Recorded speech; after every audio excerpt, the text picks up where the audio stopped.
Hello student, हम सीखने जा रहे हैं आपके साइंस का chapter number 10 motion and measurement of distance. Motion क्या होता है? मोशन होता है गति, हम जिसको बोलते हैं हिंदी में। ओके, गति यानी क्या कि हम लोग मान लो कि अगर हम किसी ट्रेन में जा रहे हैं तो जो ट्रेन की स्पीड होती है, ट्रेन जो जा रही है उसको बोलते हैं गति। ठीक है, तो मेज़रमेंट ऑफ डिस्टेंस, हमें यहाँ से दूरी नापने के लिए जितने भी मेज़रमेंट है उसके बारे में हमें यहाँ पर इस चैप्टर में डिस्कशन करना है। Okay, there was a general discussion among the children in Paheli and Boojho class about the place they had visited during the summer vacation. Someone had gone to their native village by a train, then a bus, and finally a bullock cart. One student had traveled by an aeroplane. Another spent many days of his holidays going on fishing trips in his uncle's boat. जैसे कि आप लोग जानते हो, पहेली and बूजो हमारे अगले chapter में हॉलीडे पे गए थे वेकेशन में। उन लोगों ने वहाँ पर बहुत सारी चीज़ों का विजिट भी किया था और कुछ उसके दोस्त थे, उन्होंने वेकेशन में नेटिव गए थे तो ट्रेन से गए थे, कोई बस से गया था, कोई बुलॉक कार्ट जो गांव में होती है उसका किसी ने इस्तेमाल किया हुआ था। ओके, और एक उसका जो दोस्त है उसने तो प्लेन में भी वो बैठा था, और एक का जो अंकल है उनकी फिशिंग ट्रिप होती थी या तो वो नाव में या ना बोट में भी बैठा हुआ था। ओके, इस तरह से वो लोग अलग अलग जगह पर अलग अलग ट्रैवलिंग की जो मीन्स होते हैं उनको इस्तेमाल करके वो लोग ट्रैवल किए थे। The teacher then asked them to read newspaper articles that mentioned about small wheeled vehicle that moved on the soil of Mars and conducted the experiment. These vehicles is very taken by the spacecraft all the way to Mars. जैसे आप जानते हो spacecraft जो है उसके लिए उन्होंने छोटा सा एक व्हीकल बनाया था मार्स पे, जो उन लोगों ने एक्सपेरिमेंट करने थे साइंटिस्ट को, उनके लिए उन्होंने व्हीकल बनाया था।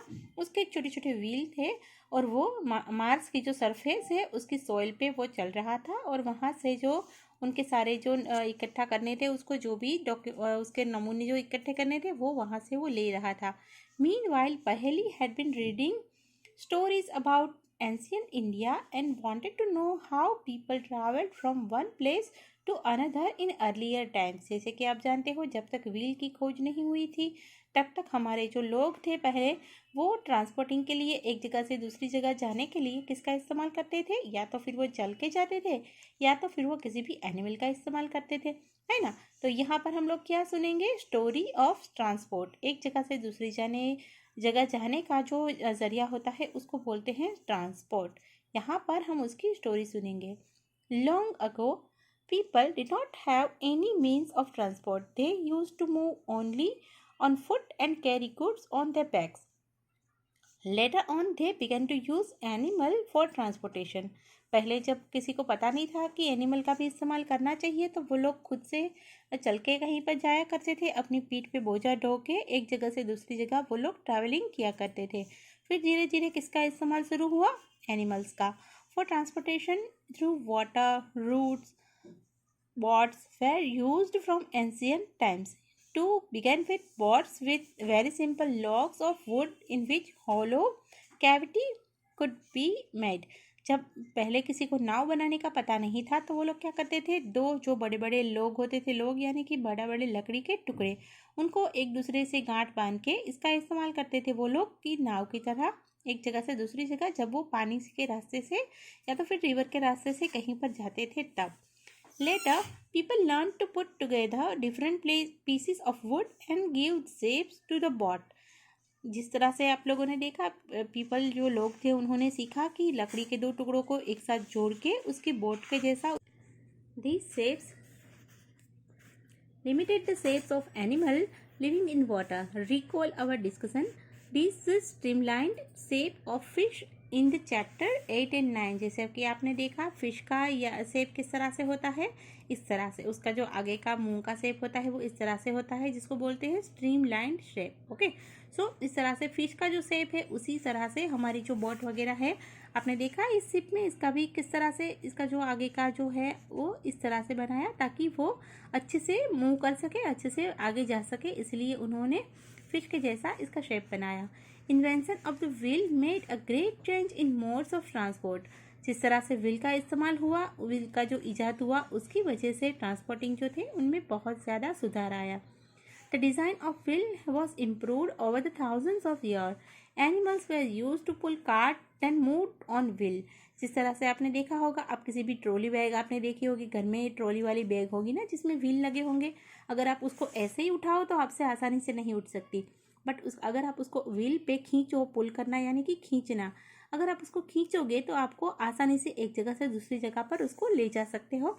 सेम रूल यहाँ पर भी होता है, जब हम किसी भी चीज़ में पहिए लगा देते हैं तो उसको आसानी से एक जगह से दूसरी जगह पर मूव कर सकते हैं। Until the beginning of the 19th century, people still depend on animals, boats and ships to transport them from place to place. The invention of steam engine led to the development of new means of transport. Railroad were made for steam engine driven carriage and wagons.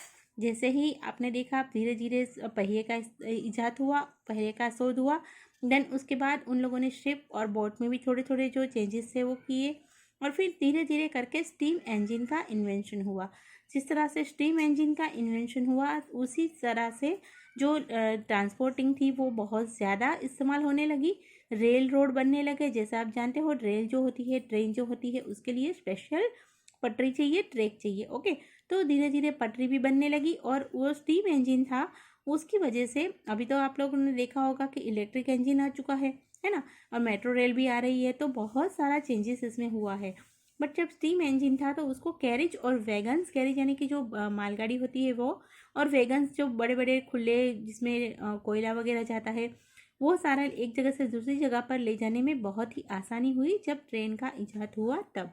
इसी तरह से हम लोगों ने देखा कि हमारा जो ट्रांसपोर्टेशन था वो किस तरह से आगे बढ़ रहा था। Later on, automobiles such as motor car, trucks and buses, motorized boat and ships were used as means of transport on water. The early years of 19th century saw the development of aeroplanes. They were later improved to carry passengers and goods. Electric trains, monorails, supersonic aeroplanes and spacecraft are some of the contribution of 20th century. जब 19th century ख़त्म हुई तब तक जो steam engine था उसका इजाद हो चुका था, मोटराइज बोट का भी इजाद हो चुका था। धीरे धीरे हमारी 20th सेंचुरी में सुपरसोनिक एरोप्लेन वगैरह भी इजाद हुए, और उसकी वजह से ट्रांसपोर्टेशन बहुत ही अच्छे से जा रहा था। Figure 10.1 so some of different modes of transport. आपने आगे वाली जो पेज है उसमें देखा मोड्स ऑफ ट्रांसपोर्ट हमारे किस तरह से हुआ करते हैं अभी के ज़माने में। यहाँ पर ये वाला figure 10.1 modes of transport. Are there any of the early mode of transport that are not used today? इसमें से कौन सा है जो अभी के ज़माने में इस्तेमाल नहीं होता? आपने देखा होगा बुलेट कार्ट जो है वो अभी थोड़ी कम इस्तेमाल होती है। जैसे गांव में तो अभी भी इसका इस्तेमाल होता है, बट सिटी में हमें ये बहुत ही कम देखने को मिलती है ना। देन आगे point number 10.2 how wide is desk. How did people know how far they have travelled. आप कैसे जान सकते हो कि एक जगह से दूसरी जगह की दूरी कितनी है। How will you know whether you can walk all the way to your school और whether you will need to take a bus और a rickshaw to reach your school. कैसे आपको पता चलेगा कि आप चल के जा सकते हो या तो फिर आपको एक जगह से दूसरी जगह पर या फिर आपकी स्कूल तक जाने के लिए आपको बस या फिर रिक्शा की ज़रूरत हो सकती है। When you need to purchase something it is possible for you to walk to the market. आप चल के अपनी मार्केट में जा सकते हो क्या।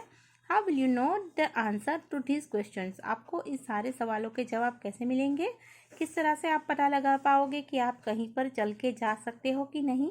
दो जो प्लेस है उसके बीच का डिस्टेंसेस कैसे नापा जा सकता है उसके बारे में हमें आगे यहाँ पर सीखना है। It is often important to know how far a place is so that we can have an idea how we are going to reach that place. Walk, take a bus or a train, a ship, an aeroplane or even a spacecraft. आप spacecraft भी ले सकते हो, पर आपको ये पता लगाना होगा कि आपको वहाँ पर जाने के लिए कौन सा जो मीन ऑफ ट्रांसपोर्ट है उसका ज़रूरत पड़ेगा। अगर आप जाना चाहो किसी भी रिवर के रास्ते से तो वहाँ पर बस तो नहीं चलेगी, है ना। आपको डेफिनेटली किसी शिप का ज़रूरत पड़ेगा। अगर आप आसमान में ट्रैवल करना चाहो तो वहाँ पर बस या ट्रेन नहीं जा सकती, शिप भी नहीं जा सकती। ऑब्वियसली आपको किसकी ज़रूरत पड़ेगी, एरोप्लेन की। Sometimes there are object whose length and width we need to know. किसी भी चीज़ की सबसे पहले हमें क्या ज़रूरत पड़ती है जानने की, उसकी लंबाई और चौड़ाई कितनी है, उसके बारे में हमें जानना ज़रूरी है।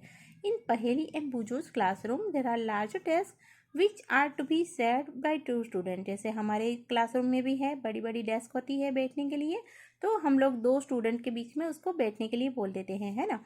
पहेली एंड बूझो शेयर 1 डेस्क। पहेली एंड बूझो जो हैं वो एक डेस्क को शेयर करते हैं, but frequently end of objecting that the order other is using the larger share of the desk. आप इस तरह से करते हो ना जब क्लास में बैठते हो, टीचर इसने ज़्यादा जगह ले ली, टीचर ये मेरा कंपास बॉक्स रखने नहीं दे रहा है ना, तो हम क्या करते हैं दोनों के बीच में एक लाइन ड्रॉ कर देते हैं कि आपका इधर बैठना है, आपको इधर बैठना है, ताकि दोनों में लड़ाई नहीं हो, जैसे हमारे राजू और शुभम करते हैं, है ना। On the teacher's suggestion, they decided to measure the length of the desk, make a mark exactly in the middle of it and draw a line to separate the two half of desk। किस तरह से करेंगे हम लोग, measure करेंगे उसको और desk के बीच में से, यहाँ पर देखो जैसे किया है टीचर ने, 2 मेजरमेंट लिए हैं और एग्जैक्ट बीच में यहाँ पर लाइन ड्रॉ कर दी है, right. Both Paheli and Boojho are very fond of playing gilli danda with their friends. Boojho brought a set of gilli and a danda with him। तो उसने क्या किया, here is how they tried to measure the length of the desk using the danda and gilli। इस तरह से उन्होंने गिल्ली और डंडा की मदद से, आप जानते हो ना ये प्ले किस तरह से किया जाता है, ओके। तो इसकी मदद से इन लोगों ने 2 जो है अपने डेस्क को इक्वल पार्ट में डिवाइड किया। The desk seemed to be having a length equal to danda and length of 2 length of gillis। Drawing a line in the middle of desk leaves each of them happy with a half of the desk equal to a danda and a gilli in length। After a few days the marked line gets wiped out। जैसे आप जानते हो चौक से line खींची होगी तो थोड़े दिनों बाद वो लाइन जो थी वो निकल गई। बूझो now has a new set of gilli and danda as he lost his old one। जैसे उसका पुराना गिल्ली डंडा था वो कहीं पर खो गया, तो वो नया अपना गिल्ली और डंडा लेकर आया था। Bujo now has a new set of gilli danda। The length of the desk seems to measure using the gilli and danda। Figure number 10.3 यहाँ पर देखिए, फिगर नंबर 10.2 और ये है 10.3। पहले जो उसके पास गिल्ली और डंडा था उसकी वजह से 2 इक्वल पार्ट में वो डिवाइड हो चुका था, और ये न्यू वाला सेट जो था उसकी वजह से यहाँ पर 2 डंडा और 1 गिल्ली का ही साइज़ यहाँ पर आ रहा था। अब इसको आधा आधा किस तरह से करेंगे, और 1 गिल्ली का साइज लेने के बाद भी यहाँ पर थोड़ी सी स्पेस बच जाती थी, तो फिर वो इसको मेज़र कैसे करेंगे। Hello now when measured with a new set of gilli and danda the desk length seems to be about 2 danda length, 1 gilli length with a small list still left out. This is less than 1 gilli length. Now what, अब क्या करेंगे। What would you suggest Paheli and Bujo do to measure the length of the whole desk? Can they use a cricket wicket and a ball to measure the length? Cricket का जो wicket होता है उससे उसको नापा जाए क्या। आप लोग क्या बोलते हो, कैसे करें इसको। Do you think that this might create a similar problem? उससे भी सेम प्रॉब्लम होगा, अगर कहीं पर बैट वो खो गया या फिर उसकी विकेट कहीं पर खो गई, देन क्या होगा, अगेन हमें फिर से ये उसी का इस्तेमाल करना पड़ेगा जो हमारा पुराना है उसका, है ना।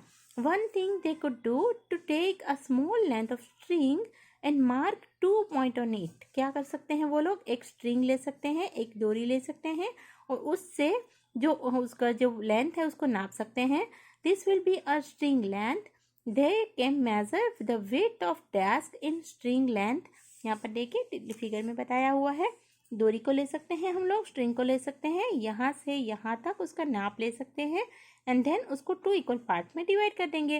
देन क्या होगा, how can they use the string major distance less than length of a string? They can fold the string and mark into 1.5, 1/4 and 1/8 string length। Now perhaps Paheli and Bujo can measure the exact length of the desk using the string। इस तरह से हम लोगों को perfect जो उसकी size है वो मिल जाएगी, 2 इक्वल पार्ट परफेक्टली हो जाएंगे। You would say that they should use a scale in the geometry box and solve the problem। Yes, of course। इस तरह भी कर सकते हैं, आपके जियोमेट्री बॉक्स में ऑफ कोर्स एक स्केल तो होता ही है, उससे भी आप अपना प्रॉब्लम सॉल्व कर सकते हो, 2 इक्वल पार्ट में इसको डिसाइड कर सकते हो। Boojho has reading about the way people do measure distance Before the such standard scale were made and he has been trying to follow different method to measuring distance. There are so many occasions when we come across a need of measure length and distance. हम लोग कई बार इस तरह से आते हैं कि इसको मेज़र करना है पर हमारे पास कोई ऐसा साधन नहीं होता, कोई इक्विपमेंट नहीं होता जिसकी वजह से हमें उसको नापा जाए, हम लोग उसको आसानी से उसका मेजरमेंट ले सके. The tailor needs a measure the length of the cloth to know if it is enough to stitch a kurta. Tailor जो होता है उसको नापने की ज़रूरत पड़ती है कि इस जो कपड़ा है उससे कुर्ता बन पाएगा भी कि नहीं. A carpenter needs to measure the height and width of a cupboard to know how much wood he would need to make its door. किसी भी लकड़ी से डोर बनाने के लिए उसको नापना पड़ेगा कि हाइट और विड्थ कितनी है और डोर इसमें फिट आ जाएगी कि नहीं. सोचो कि अगर अपने नाप से ज़्यादा बड़ा उसने डोर बना दिया देन दरवाज़ा कैसे फिट होगा, है ना. तो सबको किसी न किसी वजह से किसी में किसी चीज़ को मेजरमेंट करने की ज़रूरत पड़ती ही है. The farmer needs to know the length and breadth of the area of his land to know how much seed he can sow and how much water would needed for his crop. इस तरह से farmer को भी ज़रूरत पड़ सकती है कि अपना जो खेत है उसका उसमें किस तरह से वो अनाज को बोएगा, कितने एरिया में उसको अनाज बोना पड़ेगा और उसके लिए उतना कितना पानी वो इस्तेमाल कर सकता है. Suppose you are asked how tall you are. You want to tell the length of a straight line from the top of your head to heel of your feet. इस तरह से आपको अगर कोई बोले कि आपकी ऊंचाई कितनी है तो आपको कहाँ से अपने फिट से लेके अपने हेड के टॉप तक की ऊंचाई नापने की ज़रूरत पड़ सकती है. How long is this room, how wide is this desk, how far is it from Delhi to Lucknow, how far is the moon from the earth. ये सारी जो क्वेश्चंस हैं उस वो किसकी वजह से है कि हमें कहाँ से कहाँ तक की दूरी नापनी है, किसी भी चीज़ का मेज़रमेंट लेना है, तभी ये सारे क्वेश्चन पूछे जा सकते हैं. लॉन्ग, वाइड, फार, ये सारे जो वर्ड है, फार अवे, ये हमें बताते हैं कि हमें मेज़रमेंट किसी भी चीज़ का यहाँ पर पूछा गया है. All this question have one thing in common, they all concern distance between two places. The two places may be close enough like the two ends of a table or they may be far apart like Jammu to Kanyakumari.